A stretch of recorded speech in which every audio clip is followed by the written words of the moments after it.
fighting soldiers from the sky. Hi, I'm Colonel Bo Gritz, United States Army Special Forces. I'm excited to be able to bring you a series of training videos known as SPIKE. SPIKE is an acronym. It stands for Specially Prepared Individuals for Key Events. When 911 cannot or will not, for whatever reason, respond to your distress, then this training will prepare you to take care of yourself and those that love and depend upon you, your family, your church members, your neighborhood. When you consider Hurricane Andrew, 911 couldn't respond to the many calls if there were any telephone lines left up. When you take a look at the riots in L.A., consider the floods of the Midwest, the storms that went through the Northeast with all of their ice, the tornadoes, when you consider the earthquake of L.A. in January of 1994. People didn't even have a telephone. The food was out. People didn't know how to take care of themselves. In Special Forces, we are trained to go anywhere in the world at any time to perform any assignment. Now, my entire life has been spent in preparation for and execution of this type of mission. I speak Swahili, I speak Chinese, I've commanded special forces in Latin America, I've trained the Afghan Mujahideen, I've been an advisor in Saudi Arabia. I've been all over this planet helping people who wanted to help themselves. And I think the way that it is not just government, it is not just weather, but when you combine all of the factors that are pressing against those in America who would just continue to live free, you can understand why we've got to be like the pioneers of old. We've got to be prepared. Now, I'm not going to teach you survivalism. Surviving to me is like those who were trying to take the high ground as Noah was floating off in the ark. That's trying to survive. I want to put you aboard the ark. Now, that's preparation. It takes a long time to train a Green Beret. And my promise to you is if you will attend the 10 phases of instruction that I have prepared for you, if you will attend them, or if you will study these videos and practice what you are receiving in these 10 phases, my promise to you is that you can be as prepared, as educated, as trained, as equipped, as organized as Delta Force is. Now, how can I make such a promise? Well, first of all, I was the intelligence officer and reconnaissance chief for Delta Force. I set up the training schedule. They gave me a Legion of Merit for it, as a matter of fact, among other things. I have been all over the world as a Special Forces operative, training key and elite police and military units. I know the curriculum.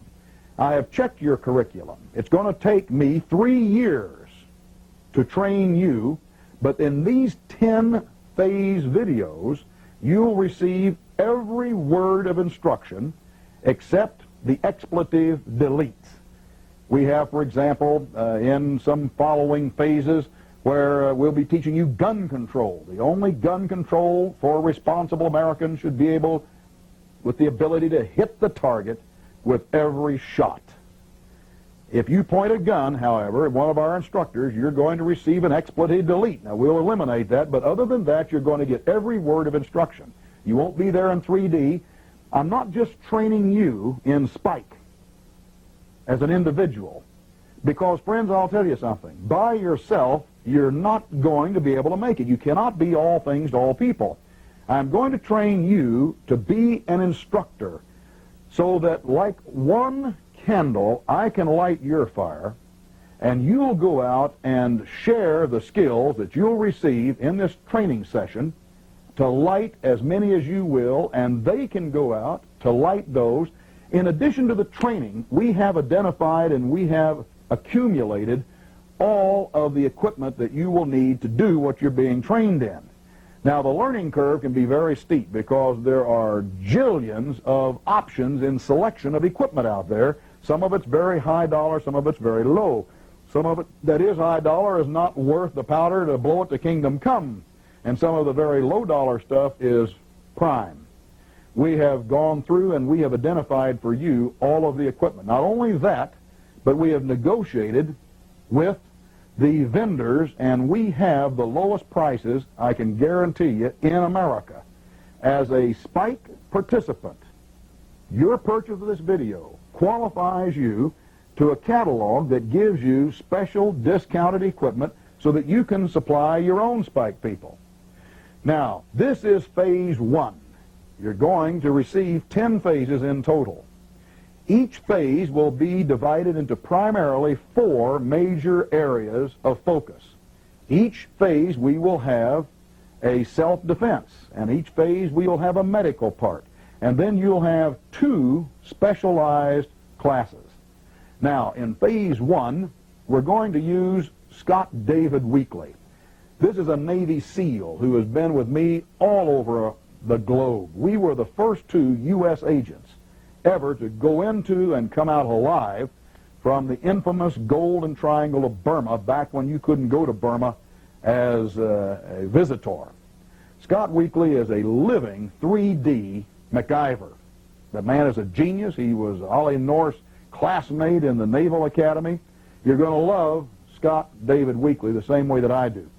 Scotty's going to teach you, as part of this phase 1 training, how to make a safe zone within your own home. Now, when I say a safe zone, I'm talking about in the event of a Waco. I'm talking about in the event of an assault like occurred with Donald Scott in Malibu, California, where they took the door off the hinges, went in and shot and killed him.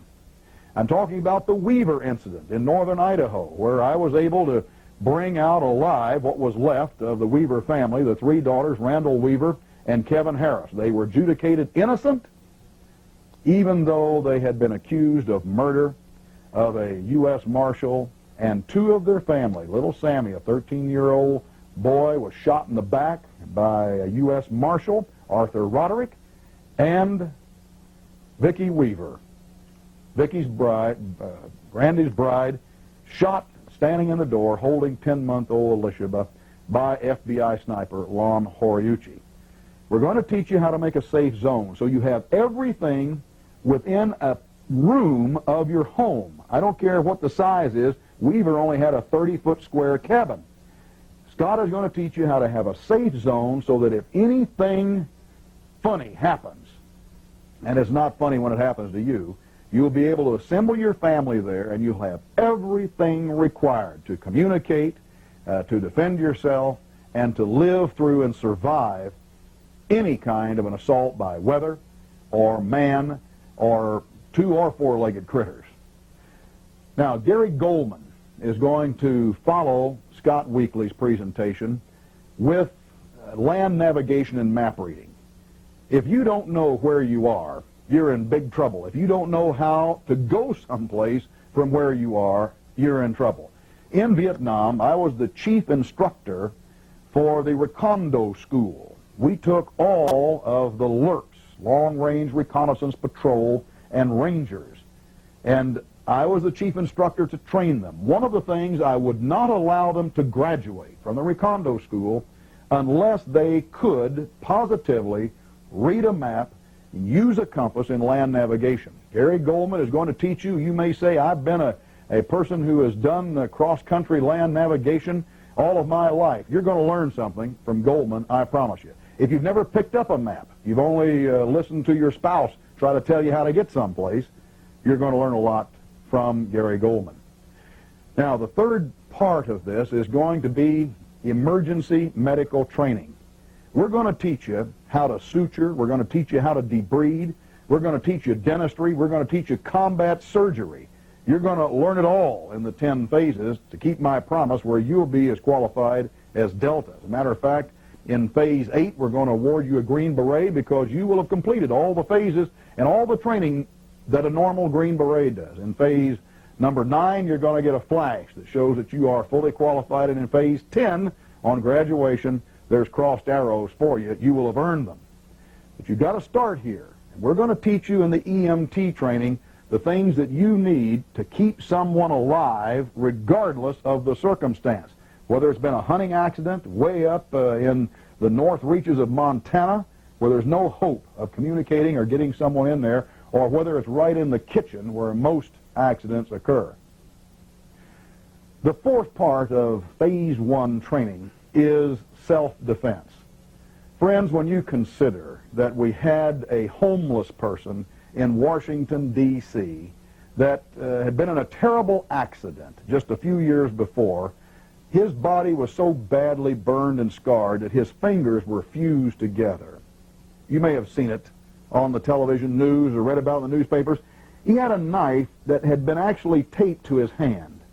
Now, he was so unfortunate as to be in front of the White House following this series of where people were crashing Cessnas and shooting at the White House with an SKS rifle. And here this homeless man shows up in there, and the only response of the Washington, D.C. police, the Secret Service, was to kill him. They shot and killed him. If I were to ask you right now, what is the best weapon? You would probably say a .44 Magnum. That's what Dirty Harry uses. It takes him out every time. Make my day. But friends, you got to be real. You may not have. I have a concealed weapon permit to carry a Smith & Wesson .44 mag. I don't carry it a lot, but it sure does intimidate anyone that would want to try and do anything to me, knowing that that concealed weapon might very well be there. But there has got to be a way for an escalation of force. And God knows the police need to know it. The FBI didn't need to shoot and kill Vicki Weaver and Sammy Weaver. They didn't need to burn out Waco in a Holocaust. They didn't need to take the door off of Donald Scott's home in Malibu, California. Whatever happened to Marshall Dillon? Whatever happened to just knocking on the door or sending a letter or making a phone call? Now, the police need to know, and you need to know, various escalations of force. There are many before you resort to a handgun. I can tell you as a soldier, after years in Vietnam of killing leading special operations units, I came back in 1969. My mind was blown. I had seen too much death. I'd been a part of it, had my hands on it, my nose in it. I went up on a mountain because my brains were fried. I took one bullet. I had to decide whether or not all of the death, all of the killing could be possibly justified. I don't want you to ever shoot anyone that doesn't really deserve it. But friends, you've got to be prepared to use that gun, and we're going to show you how and use it effectively. You have got to be prepared to use escalations of force. You got a teenager, for example. They get pretty wily, and you may you wouldn't want to shoot and kill your teenager. You get a drunk. You get someone who in your business is sexually trying to molest you. You have to have the various elevations. And so in your self-defense, as a special forces soldier and as a holder of a 6th degree black belt, a Rokudan, in Taekwondo Karate, as a chief instructor for the American Council on Karate Instruction, I'm going to teach you exactly how to use what God has given you and a few extra things to make sure that you and yours remain safe from any predator, two-legged or four-legged. I think you're going to find these 4 phases are exciting. And in addition to these 4 phases, you're also going to receive special instruction, because we have these briefers that will tell you the law concerning your status in America. For example, in the Webster's Dictionary of 1860, just before the Civil War, the term allodium is defined as most land in America that is owned by the people, that cannot be seized by government, that is not taxable. This is title in allodium. Unlike England, where all land is owned by the king and the people only have fee simple rights. Do you know that there are 2 classes of citizens in America? You can either be a Washington, D.C. citizen, or you can be an American. The choice is yours. Which are you? You need to know the law, because there will come a time when if you decide to keep on living free, You'll need to know the law so you won't be a lawbreaker. There are ways of canceling contracts that may have attached your umbilical cord to Washington districts of criminal, and our special briefer, Doug Olson, is going to give you those keys for freeing yourself. Now then, the second briefer will be Laren Ross, because he will tell you how to prepare yourself with a year's supply of food and more besides. Laren has everything from herbal seeds to sprouting boxes. He has all kinds of vitamins. He will can anything that you can put in a number 10 can or smaller. And he doesn't use electricity or heat, so nothing goes whiz or fumes or smokes or goes bang or explodes when he does it. One woman, for example, had him can up a whole year's supply of her pharmaceuticals. Here's a senior citizen, didn't want to be without her pills. So she's got a year's supply no matter what Hillary may require in the future. Laren Ross will do that for you. Now, our third and a very key briefer is a man who represents the Christian Patriot Association. He provides us in Spike specially prepared individuals for key events with alternative banking. His name is Richard Flowers. He looks a lot like old St. Nick. If you shoot him in the foot, you hit him right in the heart. Richard has been in this business since 1982. It's legal, it's lawful, but if you want your assets to be as secure as the $10 million that Fawn Hall, Ollie North's secretary, happened to transpose two figures when she was sending contra money to the Swiss bank accounts, and it just disappeared, didn't it? If you want no one, whether it's a used car salesman that can pick up a telephone and access your financial records today, if you don't want the government, if you want everyone out of your financial, your business, your personal, whatever it is, then you need alternative banking. You need to talk and listen to Richard Flowers. These special briefers will also be part of this phase one. Now, this is just the first step. With each ending comes a new beginning. By the time you've reached phase 10, you're going to know with great confidence, just like I do, that you can go anywhere in the world and you don't have to worry about anything, whether it's 4 legs or whether it has 2 legs, whether it's wearing a badge or not. I'm Bo Gritz, and I'm your brother under the Constitution, whether you want me or not, and together we're going to win this thing as a spiker. Now, a final thing. We have land in Idaho. This land has been very specially selected. I am certain it is the best single place on the planet to live. I've been all over this globe many times. When you consider all factors, it may not have the lushness of Florida, but it also doesn't have the malaria and the mosquitoes and the hurricanes. And it may not have the oranges of Arizona and California, but it does not have the earthquakes.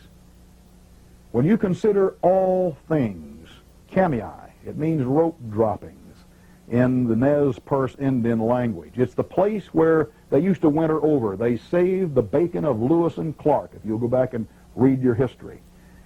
It is an ideal place for you to live, and we have covenant communities. There are 3 of them. Now, if you want free land, there is a way you can do it. Here's my plan. It's working out for me, and I think it'll work out for you. In Almost Heaven and Shenandoah, these are 2 communities. One of them, Almost Heaven, 200 acres. Shenandoah, 400 acres, where you can own land. These are 5 and 10 acre parcels. Now, there are no building codes up in Idaho County. It is the 3rd largest county in America. It extends from Oregon all the way to Montana. There's only 1 working stoplight. The county allows you to subdivide your property. What I intend to do, 10 acres is too much to pull the weeds on or try to mow it if you've got it in grass. And so I've got kids. I'm going to subdivide mine to my children. It'll be their land. Now, in your case, you may want to subdivide your land and then sell the other acreage because prices are going right out of the roof with things that are happening in California. Idaho is one of the fastest growing states in the nation. And up where we are, people know it is an ideal choice place to live. Your land is free. You subdivide that, you sell off that acreage to other people that pay more market price. because I can guarantee you our prices are probably half of what the realtors are getting for adjacent property. Your land is yours. It's cost us to buy it out of CRP, which is the crop reduction program. If you don't grow anything, then the government gives you money. Well, if you want to be free, you've got to buy it all out, and we have for you. And there are roads put there. All the tests have been made to make sure that there is water, to make sure that you have a place for percolation and this kind of thing. You'll see at the end of this videotape names and numbers and addresses and telephone numbers. Those tell you where to gain information. It's all free. There's a land packet for you. But sooner or later, friends, you're going to wish that you would have gone west. Not just because that was good sagely advice a long time ago, but because that's going to be a place where you can circle your wagons in peace. We call it a covenant community. We don't care what your religion. We don't care what your sex. We don't care what your nationality, except you have to be an American to live there. Now, the covenant is that you promise to stand in the defense of your own neighbor under his constitutional or her constitutional rights. You should be willing to do that anyway. But isn't it going to be nice to know that there's not just one little house like Randy Weaver. There's not just one little compound like Waco. There are not just one community, but there are 3 communities that are all within easy walking distance of each other, that are mutually supporting each other. As a person who's been on the Army General Staff, as a person who is skilled in the art of land warfare, I know something about the government. They never do anything like Waco or Weaver unless they make a threat assessment. And in our case, they're going to take a look at Idaho, they're going to take a look at our covenant communities, and they're going to decide that we are a lot more trouble than we're worth. We're not going to be outside of the law. We're going to always remain in the law. That's why your special briefers are necessary. You're going to be well disciplined. You're going to be well trained. You don't need to fear anything. You don't need to hate anybody. But if you want to live free, we have a way for you to do it. Now, free agency is the most important gift, I believe, that God has given us. And you can do whatever you want. My purpose in Spike is to give you an option. You cannot make a decision unless, one, you're aware, and secondly, you are prepared. Well, that's what Spike does. And we even have a place. In 1989, I was released when the government could not put me in prison because I would not shred, lie, or withhold information that I had gained about government involvement in drug smuggling. I commanded Special Forces Latin America. I knew all about Operation Watchtower. I went to Burma in 1986 and 87 and was told by General Kunsaw, the overlord there, that government officials, meaning George Bush and others, were his best customers. Now, they told me to erase and forget I would hurt the government. I wouldn't. I walked away free, the enormity of the government. I felt like a gnat facing charging elephants in those days. Now it's jackasses we face with the Democratic administration. In 1990, I started a thing called Center for Action. We held a freedom call in Las Vegas. In 1992, I ran for president, went all over the United States to bear a testimony of the divinity of the Constitution. People asked me in November, what do we do now? We are doing Spike, specially prepared individuals for key events. Once you are trained, once you're organized, once you're equipped and prepared, now I think the last step is there must be a place. So if things get a little too tough, you need a place to go, a place to live, a place to call home with your final roots. That's why we call it almost heaven. Not just quite, but almost. We'll see you there.